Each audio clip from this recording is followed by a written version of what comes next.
Hemp is an annual fibrous plant that is grown for many uses and has been grown in our history for up to 8,000 years. Marijuana is either the recreational use or the medicinal use of the psychoactive compounds within the cannabis plant. Industrial hemp, you get a lot of the strains that don't have the psychoactive compound THC in it at all, so absolutely useless as a drug.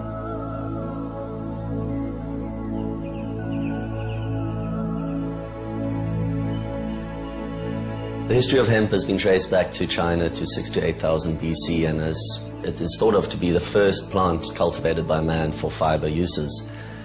From there it can be traced in nearly every culture and every civilization, being used from everything for sails in all the ships that sailed the earth, all the ropes. The first Bible was printed on hemp paper. It was used in the building of the pyramids. Hemp moved across also through the sailing ships into the American colonies and was actually grown by George Washington and Thomas Jefferson. And people don't realize that the first drafts of the American Declaration of Independence were actually written on hemp paper. You could pay your taxes with hemp as well. Hemp is prized for its multitude of uses, and also Britain wouldn't have ruled the seas so much if they didn't have access to Russian hemp.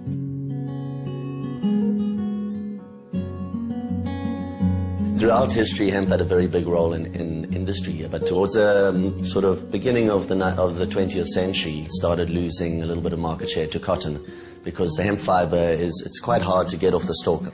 In 1930, a man called Schlichten invented a new machine to take the fiber off hemp while it was green. The Hearst Corporation bought up the rights for this machine. They then squashed the design for this machine and ran a campaign with DuPont, who had just invented nylon, and a lot of the petrochemical industries as well, to get hemp banned because it was now competition.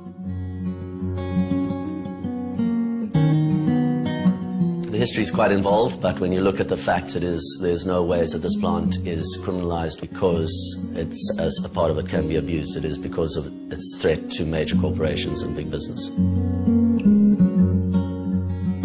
When America banned hemp and put a lot of pressure on the rest of the Western world to follow suit, there was only one Western country that decided that they would continue growing, and that was France. The rest of the countries that have traditionally grown hemp have been the communist countries. You find a lot in Serbia, Hungary, obviously China being the world leader. They're growing by far the most.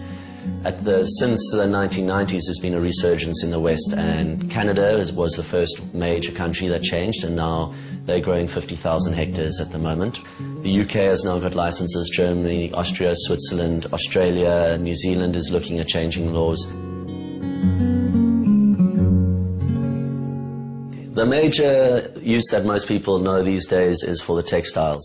The fiber of the hemp is 3 times the tensile strength of cotton, and it's a hollow fiber, so it's a lot more breathable. Wearing hemp, it's comfortable, it's breathable, it's the classic saying is it wears in, not out.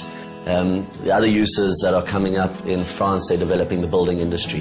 What they do is chip up the stalk and mix it with lime, and you actually get this, which is a hemp brick. The other product that's really big in building is the chipboard, which is lighter than wood, it's better insulating than wood, and obviously there are no trees going into it again, and it's on a sustainable basis.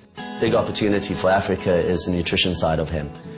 Hemp is the optimum ratio of omega fatty acids for our body, and the protein in it is globulin edestin. And globulin edestin is a very absorbable protein. Your body can digest it a lot easier than it can even a soy protein. So specifically for nutrition blocking diseases such as TB, it makes a very good porridge or a supplement on a daily basis for people who are sick. Besides that, the oil can also be used to make fuel. It makes a really good biodiesel.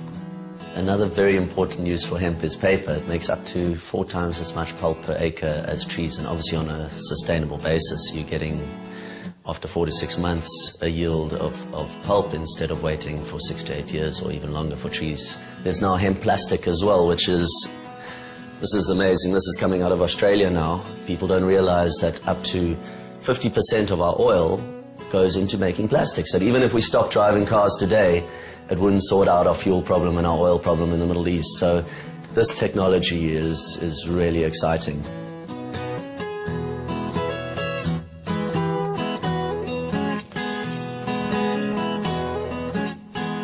Environmentally, hemp is a very positive plant because it grows very fast, so it absorbs a lot of carbon, which, as we all know, this is a big issue with global warming. It also cuts down your use of pesticides and other chemicals in the farming practice, so it will stop the pollution of rivers and land and all that. A Canadian company has worked out, they've grew an acre of cotton and an acre of hemp and tested the inputs of water and pesticides. And a hemp t-shirt uses 300 liters less water and a cup and a half of pesticides less than cotton.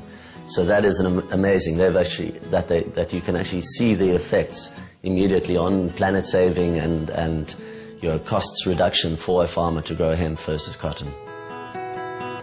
In South Africa, currently the situation is that hemp is only grown for research purposes. It is controlled by the Department of Health, and the permit is, at the moment, currently a permit to grow a narcotic drug. It is a situation where our government is yet to recognize the difference between industrial hemp and medicinal marijuana or dacha on that side.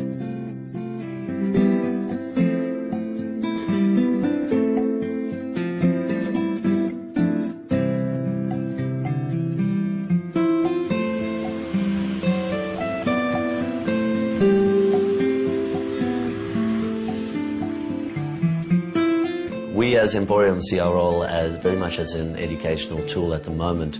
Our tagline is innovate, educate, cultivate. Innovate, we're trying to show as many different products as possible to show the versatility of the plant. The educate comes in through our exposure, through what we've created here in our space, where people walk in thinking hemp's about one thing only, and that is generally smoking. They walk in here and they learn that it's about so much more, that is something that's, doesn't even come into what we do here. This is about hemp as a building material, as a food, as a job creator, as a nice, comfortable item to wear. Obviously, the cultivate that comes in at the end is somewhere where we're aiming towards. We want to be hemp farmers, and we want to be creating jobs, we want to be building houses, and we want to be feeding people. That is our ultimate aim.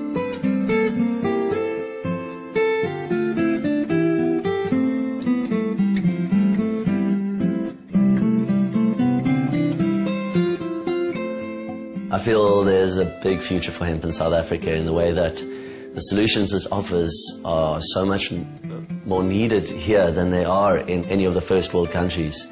Here we need people to have jobs, we need people to be growing organically and looking after our soil, we need people to have houses that are built nicely. They aren't these cement brick house with a tin roof that are absolutely terrible to live in. And then nutrition for people to feed themselves properly and to actually feel full and to have a healthy lifestyle. So it can offer a lot on that side. So yes, the future is bright if we can just get it through this system and get it to a place where a farmer can actually grow hemp as an industrial crop.